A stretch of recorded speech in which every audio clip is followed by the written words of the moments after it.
Ayo, welcome to the Not Alone podcast. I'm Maddi. And I'm Orla. We are the co-founders of Not Alone. We're both also educational psychologists and we're both parents. We are so thrilled that you've clicked onto this podcast to join us as we delve into all things mental health and wellbeing. Let's face it, we all encounter challenges and tough times in our lives. So we want to talk about these experiences in the hope it helps others and reminds you it's okay to not be okay. No matter what you're going through, you are not alone. We will be having real conversations about mental health. Some topics will be challenging and maybe upsetting, so please do listen with care. Welcome back to another episode. And today we're talking about neurodiversity and mental health. We'll talk a bit about autism and ADHD today, and we're really interested in finding out what is it like to be a young person with these needs and what challenges do you face? And most importantly, what helps? There's lots of different language and terminology. We're not world experts and we might get things wrong, but we want to open up the conversation. And our guest today is the wonderful Rachel Dean. We are going to cover things like anxiety. So anxiety is a common experience and the additional stresses that being neurodiverse might bring on just in daily life and how that might create overwhelm. We'll be talking a little bit about social rulebooks and how we can use tools to support neurodiverse young people when they're experiencing change. And just really trying to get underneath and understand the child's experience. We hope you enjoy the conversation. Hello, everybody, and welcome to our conversation today about neurodiversity and mental health. We have another very special guest with us today, Rachel Dean, who's the manager of the Neurodevelopmental Pathway and Support Team in Nottingham City. Orla, you did very well to get that right. Well done. Thank you. We're really excited to have you here and to hear about all your knowledge and your experience of working with children and young people.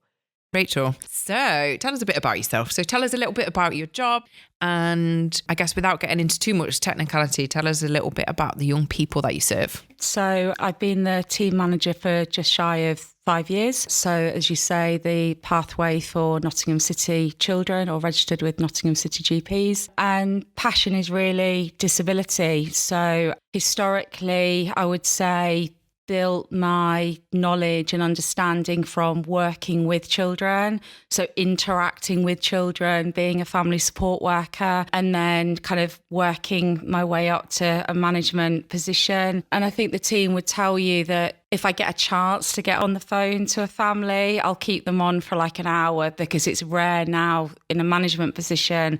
I actually get out and see children. Like to chat. Yeah, I like to chat. That's what I like to hear. Yeah, I like to chat and feel that you're making a difference. And I think that's what we all go into these jobs to do. It's a vocation and we really want to help. I think the most important thing for me is that people know that we care and that we truly do want the best for our children, and we see children that live in Nottingham as our own children. So that's the biggest thing for me. What a lovely thing to hear.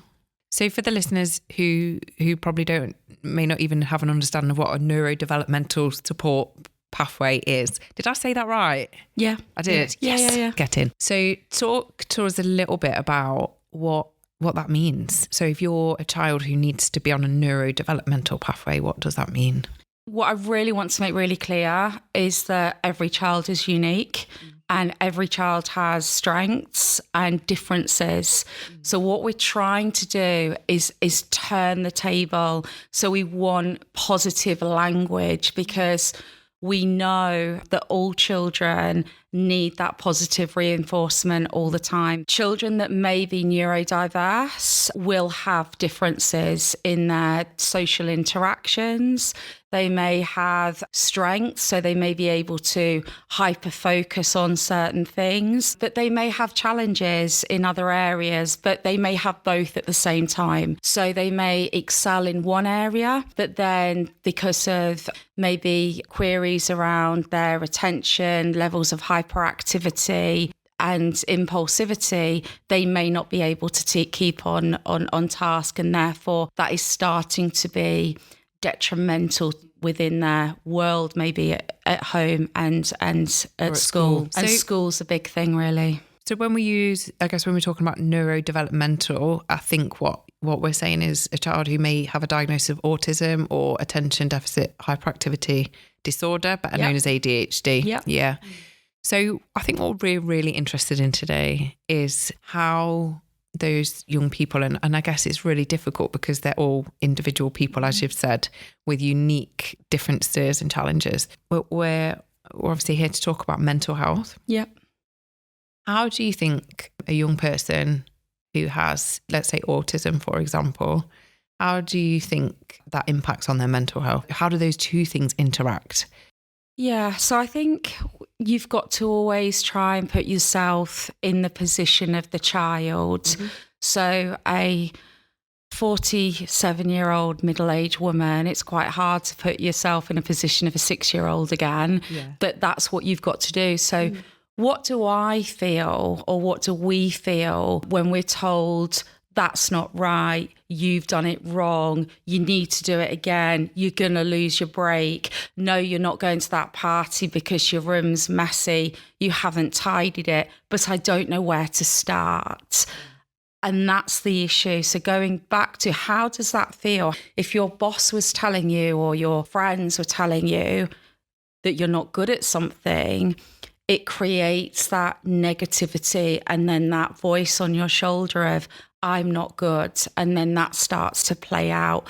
I'm different. I can't achieve. And I think that's the biggest challenge for me.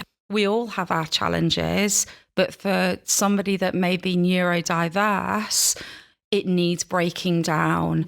For example, a sequence such as come downstairs, wash your hands, wash your face, sit down at the table and, choose what ketchup you want, or, mayonnaise. It's too much. It needs breaking down, and it almost that scaffolding and building, and that takes time.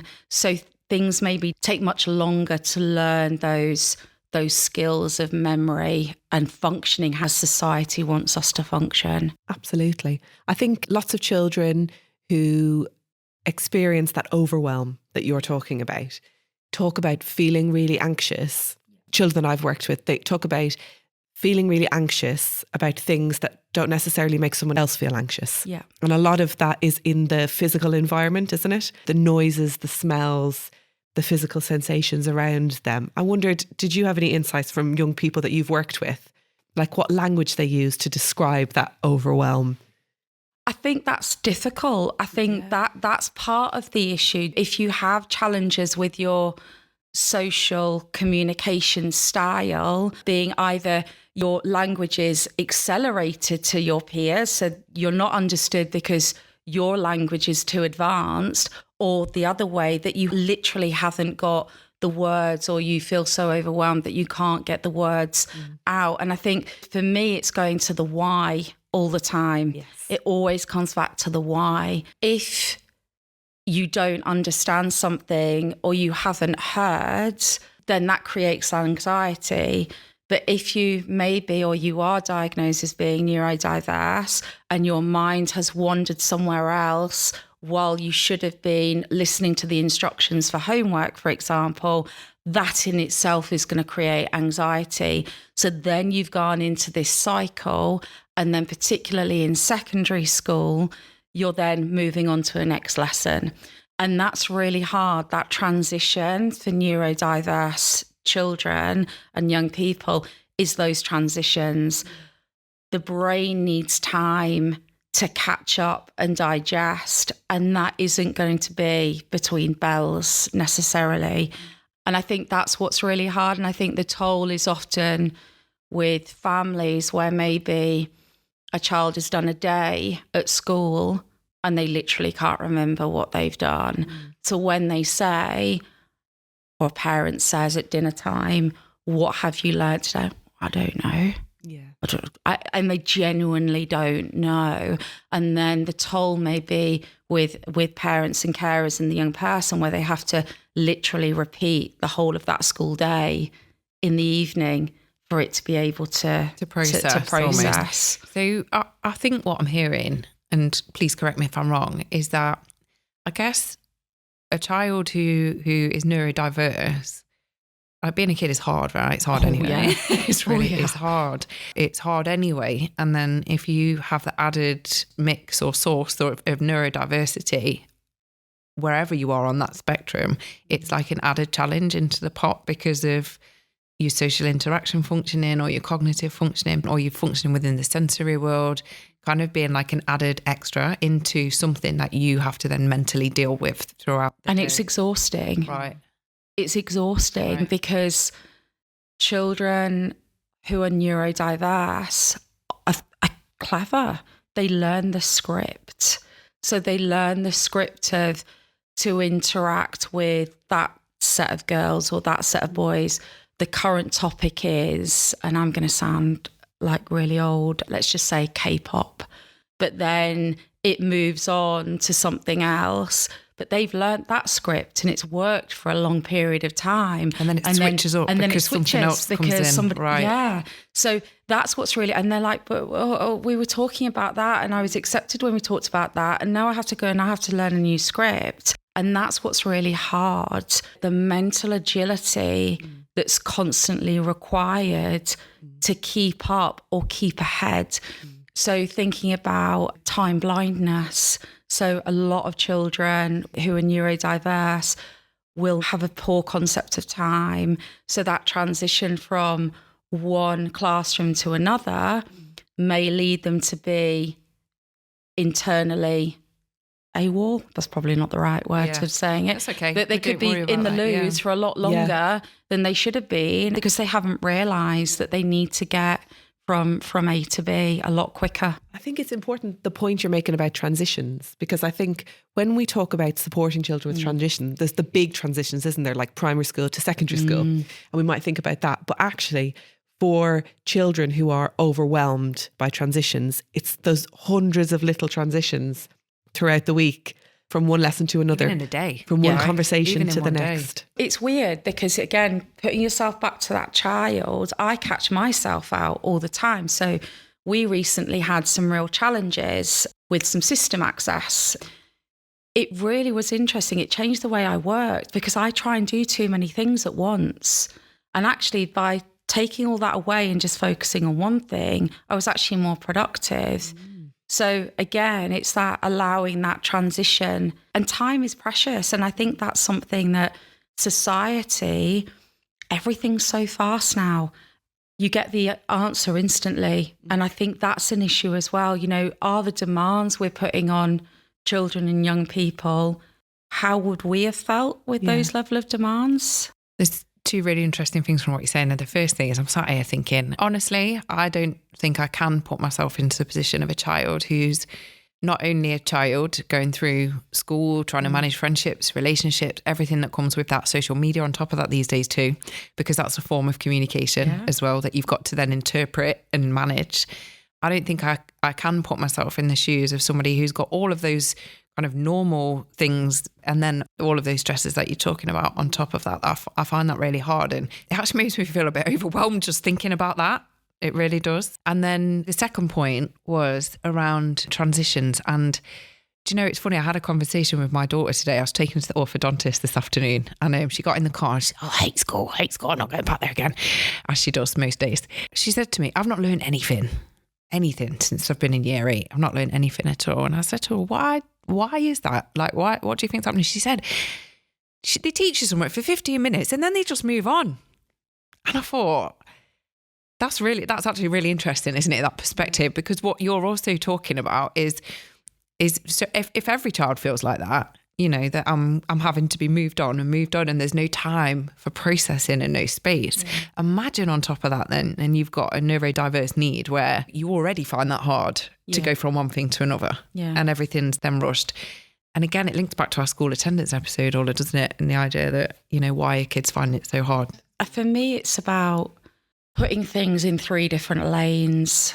So what is the non-negotiable? What has to happen on a daily basis for a child to function, the family to function, to attend a school class? You know, you ideally need to be in school. And then there's the kind of lane of, does it really matter? Yeah. So in the big scheme of things, how detrimental is it? So I think we can be really, and this comes back to power and control. If you've got a neurodiverse profile or characteristics that may be indicative of, you may have a very high sense of justice. So you may actually be the one who sticks up for everybody else, that could be seen as actually the troublemaker, because you're protecting your friends, you're protecting your tribe. And I think that's really important about finding your tribe. You know, we've had examples of a young person who they were really concerned about in terms of some behaviours, about who they were becoming involved with, around exploitation, basically. And he had a real interest in First World War memorabilia. So his tribe was actually a group of old men that had lived through it, understood it, and he could talk to them about what he had learned. A special interest. So find your tribe, and everybody's tribe is different, and it moves and it changes. And that's good. That's how we function as human beings. But again, that helps to build a level of resilience. And what I first started saying is that negative. If you find your tribe, your specialism, positive. And a neurodiverse young person, adult, young person, child, needs so much more positivity. They need to be praised and given that reassurance. And they may not want a hug, that's okay. But in your family, an apology or a hug may be, do you want a cup of tea? Or just putting that cup of tea there. It doesn't have to be, you know, that's where we're all unique, I would say. Yeah. And I guess what we're talking about in the whole conversation is anxiety. Yeah. And, you know, we know there's really high levels of anxiety among autistic people and people with ADHD. And people might use different language to talk about it, worries, stress, wobbles. But we're talking a lot about anxiety. And it's interesting what you're saying as well, that it feels exhausting. And I think people who are experiencing it and the people who support them, like parents, carers, teachers, the adults can see it and the kids feel it, that exhausting. And I think I actually think it must be really exhausting as a parent too. You know, it's hard enough, right? Yeah. And then, you know, add in difficulties with social interaction and what that causes. I often, when I'm working with a teacher or a young person even, one of the things that is kind of brought up a lot is the inability to identify the intricacies of a social interaction and the stress that causes, because it's like a constant mismatch or interpretation that then brings on a sense of, I guess, like persecution or I'm not good enough. And what you're talking about there is this idea of like, you are good enough, you are. It's about finding your tribe. It's about finding your thing that, you know, that it's you can social do. scripts and expectations. Yeah. So if you think of things like, if you're going to a birthday party or it's Christmas, when you're given a present, socially you're expected to behave in a certain way. You're expected to show joy, say thank you. Although it's well awkward, I just have to say. And I hate being given presents in front of people. You know, when you go to in-laws at Christmas and then they're like, they're watching for your reaction. And they're watching for your reaction. Yeah. It's always horrible. And, but if you feel like that, you're not, you know, the social script. Yeah. You're not having to get that book out of that library, flick through it at 500 miles an hour, find that page that says, oh, Christmas surprise. Oh, yay. Yes, it's very, very nice. Thank you very, you know, you're not having to do that. And your face match your, what's expected, you know, show the joy as it were, or the surprise or and that's why I think a lot of neurodiverse individuals like rhythm. Yes. So they like the rhythm. Yeah. But imagine being in, I'm just thinking now, imagine being in that situation where there was a really good example of being given a present and having to go through that book. Imagine the anxiety that would evoke in somebody, and the physical, I imagine panic, right? Yeah. The panic feeling, you know, like all those things you feel perhaps when you're just about to walk into a job interview or, you know, what we would consider quite a heightened emotional situation, doing a podcast, Rachel. Yeah. Imagine feeling like that 10 times a day. A lot of those social rules, no one says them. They're not written down. They're not clear. I remember I was at a talk once from a lady who describes herself as autistic, and she's an adult and she's a successful academic. but she remembers what it was like for her at school. And the way she described it, I always remember, she said it was like all the other kids were playing a game and you didn't know the rules. Yeah. And so you're trying to play the game, but you're getting it wrong. And everyone's shouting at you saying, that's not the way you do it. But you don't know the rules. No one told you the rules. They're not written down anywhere. And it's just that you're talking about, Maddi, that, you know, so stressful, the uncertainty, trying to grasp it. The point she was trying to make in her speech was explaining the rules is one of the most helpful things to reduce uncertainty, to help them understand what's coming up next. And checking in, I would say, if we're thinking of something like a demand being placed on school for homework, for example, it's understanding the why. So if they said they didn't hear, okay, so you said you didn't hear, so what do we need to do then? Do we need to make sure you write it down in your book before you leave the class? Yes, that would really help me. Neurodiverse people, they're the people that know themselves best, and so do their parents. So they're the ones that are constantly making those adjustments to fit in with society. But actually society needs to bend as well and kind of understand what can we do differently. And I think this is the key point. We create a world, don't we, in which we have these expectations, and it's so, I think even more so probably in like the UK and more Western countries, the expectations of the social rules and what we, you know, think people should be like. How can we all just be that or that? Does that make sense? Sometimes I think about it and I'm like, you're autistic or you're neurodiverse or you're not. Yes. But actually, is that the case? You know, like, is it the case that you're either that or you're that? Like, what's the difference? There's a fab book, have you read it, called Uniquely Human? And I just really like the phrase, and it talks about understanding the humanity of the autistic perspective and identity, and trying to, like you were just saying there, you know, listening to their voice, connecting with them, understanding that their perspective is key and the parents are the expert. That applies to all children, doesn't it?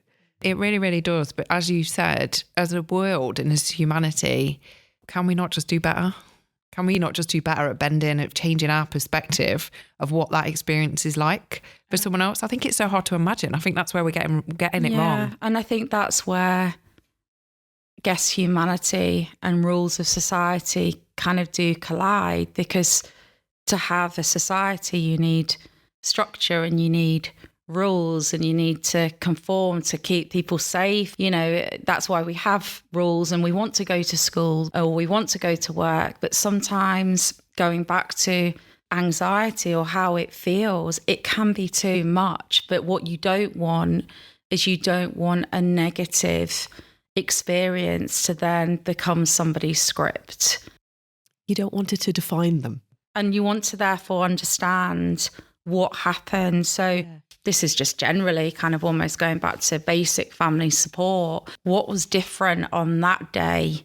You know, was it because they ate breakfast, or was it because they got on the bus with a friend? Was it because mum walked them to the bus? Was it because Miss Smith met them at the school gate and said, hi? You know, what is the difference? And we see that big difference between primary and secondary, I think, because there are less demands at primary, but also the relationship. There are demands, but the relationships are different because they tend to have one teacher and they get to know Miss Smith. I guess what you kind of said though, isn't it, is that for an autistic person especially, you learn the rules, you learn the scripts, you learn, and it's consistent, and you can learn how to expect things, predict, all those things that are really important to reduce the anxiety. And actually, when you're in a primary school and they're the rules, most days actually are very similar, unless you have a substitute teacher or something else happens. And at home, certainly parents can work their best, can't they, to keep things routine and to keep things predictable.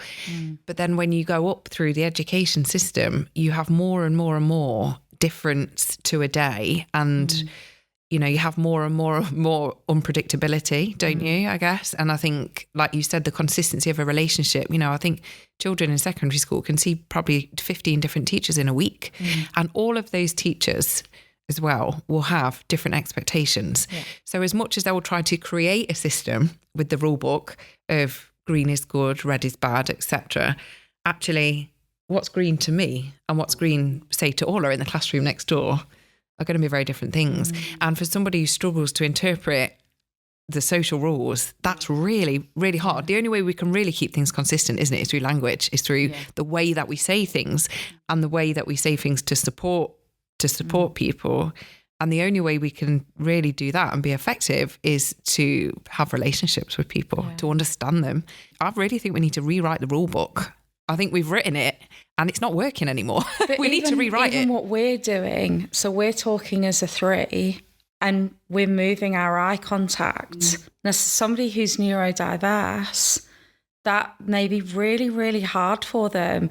So actually they may want to focus on, look past you, focus on behind, which to somebody could interpret that because of their own value basis as being rude. But in some cultures, you don't look adults directly in the eye. So again, you have, in Nottingham, I think we speak something like 24 languages spoken in Nottingham City. Which is amazing, by the way. Which is amazing. I love that. I love this city.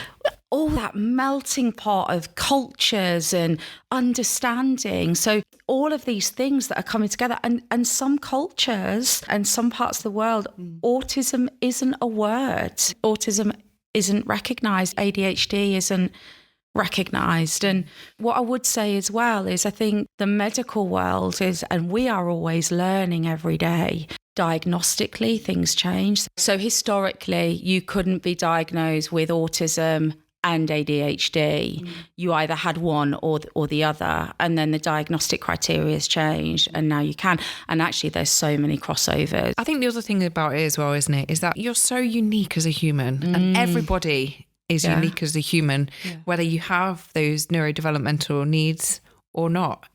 Where we also get caught up in is when we're thinking about help, right? We're thinking about how do we help a young person, say, with neurodiversity? Actually, well, what helps Tom is going to be different to what helps Sally, right? It's not just because you're neurodiverse, it doesn't mean there's a blanket support package. I think there are things that we can do differently that would help everybody. And I want to just talk a little bit about what some of those things are. So say you're a parent of a young person who is struggling with an experience, say, of getting to school by themselves because the bus is busy, it smells funny, it's loud, but the only way to get to school is on the bus because your mum goes to work and it's too far to walk. How can you help that child? If you're that parent, if you're that mum or dad, what would you do to help?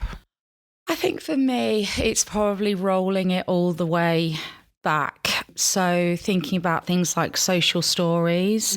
What's that, Rachel? So a social story is kind of giving a child or a young person or an adult kind of this is what's going to happen. This is what we need to do. And this is why we need to do it. It's explaining the rules of the game, isn't it? Explaining the rules of the game. We need to get on this bus because we need to get you to school. As you've said, Maddi, how are we going to do that with all of these things that are going on with a child potentially understanding that they don't want to be different either? They want to fit in. Especially, as you get into your teenage years. Absolutely. The worst thing is to stand out, isn't it? Yeah, in a lot of ways. So what do you do? Well, you can do things a little bit on the low, down low sort of thing. DL. So, you can do a bit covertly. You can maybe, rather than take the car, it may be that the young person is supported with yourself to almost train. It's almost like that social exposure, really, graduated exposure. Slowly, step by step, doing things. And it could start with just, we walk to the bus stop and we stand there for 30 seconds and then we move away. Or it could start with 5 seconds and it builds up and up and up. I guess what you were saying about everything being so rushed, it just doesn't fit, does it? Again, some people need more time. They need more time to develop, grow, get used to things, adjust. I saw a lovely activity in practice in a school before where they were doing things like social stories and they were doing planning. They were following the routine. But whenever something changed or there was something unexpected, the young man was getting quite anxious about that. So the TA had a lovely way of doing this where she had a visual timetable, which is, here's your plan for the day, here's pictures of everything that you're doing. And then there was this question mark picture. And every day there was a question mark and he didn't know what that was going to be. And it was going to be a surprise activity, but he could see it on the timetable.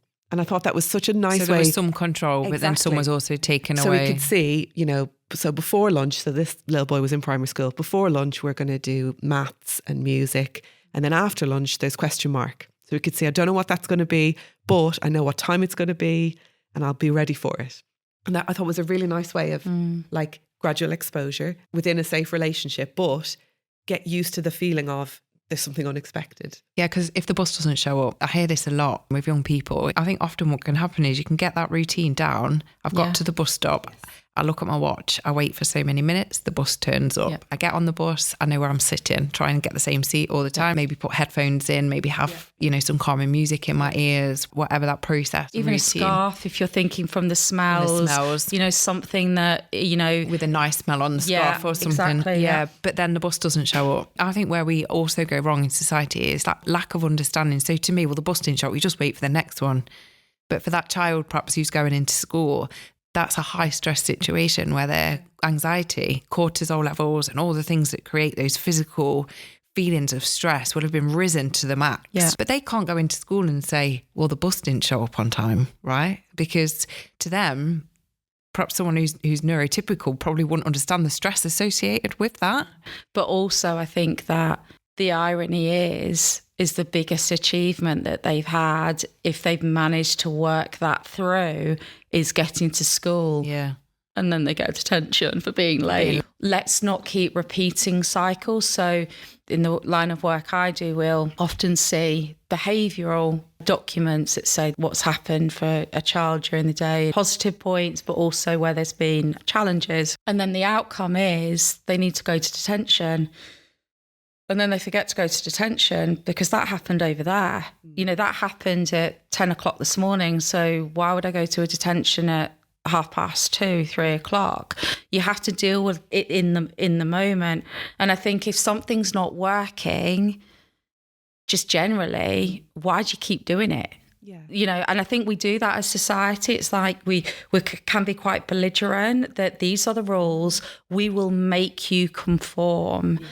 I've never conformed, and that's probably why I get in trouble all the time. It's that I need to know the why as an individual. And I've learned that actually if somebody isn't telling me the why, because I have to conform, particularly with the job that I do now, I then have to go to them and ask the why, but then I have to try and do it in a non-confrontational way. Yeah. So even I'm doing that as an adult. So how is a young person meant to do that when there's power and control and there's status and hierarchy? And when the rules aren't written for you, the whole idea of societal rules and having social order, etc., the idea of buying into that is based on benefit for everyone. And I think when you look at rules that you see you don't see the why, you don't see the benefit. And I think all children, young people today experience this, but certainly for, somebody who doesn't really understand social rules in the first place and then having to try to change your behaviour and adapt, it must be absolutely exhausting. But then if you're a child who's neurodiverse, who is very, very clear around right, wrong, justice, they will thrive in that. So I went to a school, we called our playground Colditz. So that kind of says a lot about the school I went to. And we could only walk clockwise around the school. You had to wear your bag on both shoulders if it was. So we had very, very clear rules. Some people, and me, I'll be honest with you, I thrived in that sort of environment because I knew what to expect. Yeah, I knew what to expect. And interestingly as well, COVID, interesting point, right? And I think around, especially for neurodiverse young people, some of that was really pleasurable. Some children, they were living their best lives. Don't have to see anyone, don't have to talk to anyone. And stay at home in my room. All of their social interaction through a gaming device. And that's what there's a lot of myths around neurodiversity, that children who are autistic aren't very good at role playing, for example.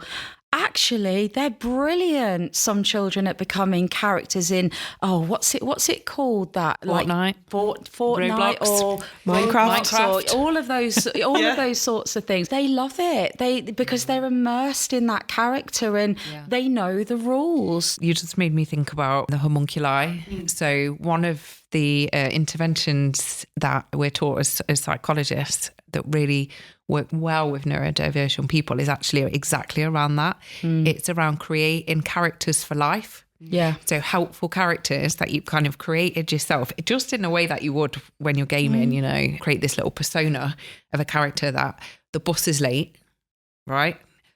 Okay, I'm going to get the green goblin from the late tree.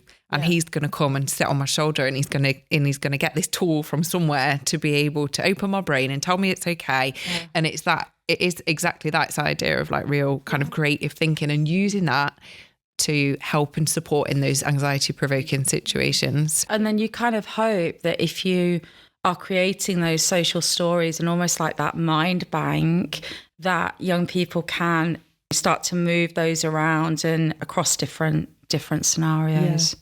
And I think what you're talking about, which is moving away from a medical diagnosis. So myths and if you're autistic, it means this by this clinical definition.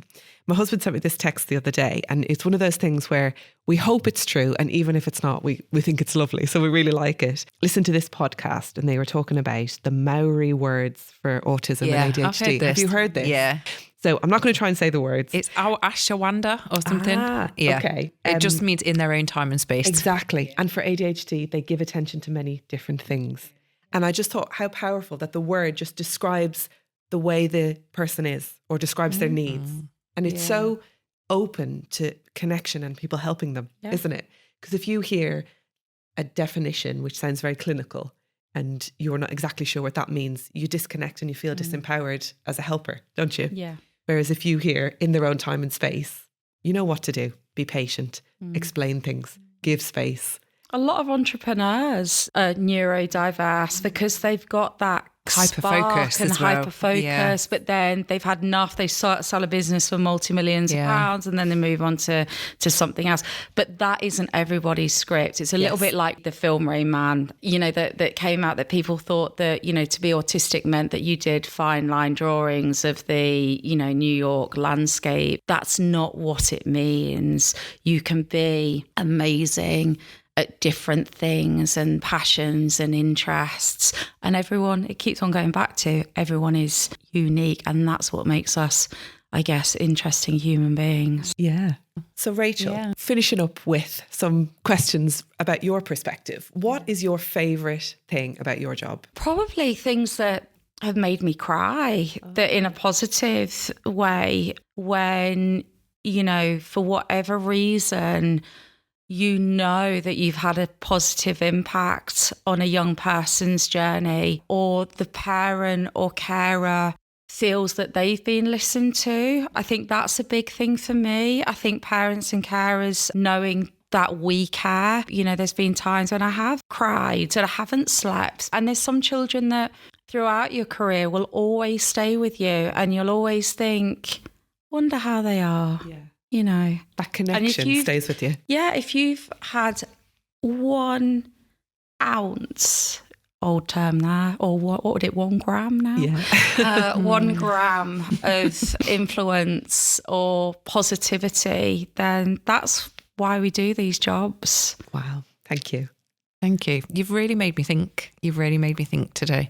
I don't know why I find it hard. I just find it hard to, as I've said a few times, put myself in a position of how stressful life must be for somebody who is neurodiverse. And you've really helped me to think about that, Rachel. Thank you. So shall we do our last question that we ask all our guests, Rachel? What do you do to remind yourself that you are not alone? I think family is really important. I think the perspective of taking the dog for a walk at night, having that quiet time, sitting together, my little tribe, I guess. Your little tribe. That's a lovely full circle for the conversation. Yeah, my little tribe. Yeah. Because if I can't do that, I can't do my job. If I don't care for my family and me, then I can't do my job. Thank you so much for coming in today. It's been an absolute pleasure. Thank you. Thanks, Rachel. We'll end there. Thank you for listening. I hope you've enjoyed the chat. I hope you got something out of it. I certainly have. Me too. Yeah. Thank you again, Rachel. Thank you very much, both. We discussed some heavy subjects today, so remember that you can find advice and links to support services on NottAlone.org.uk. You are not alone.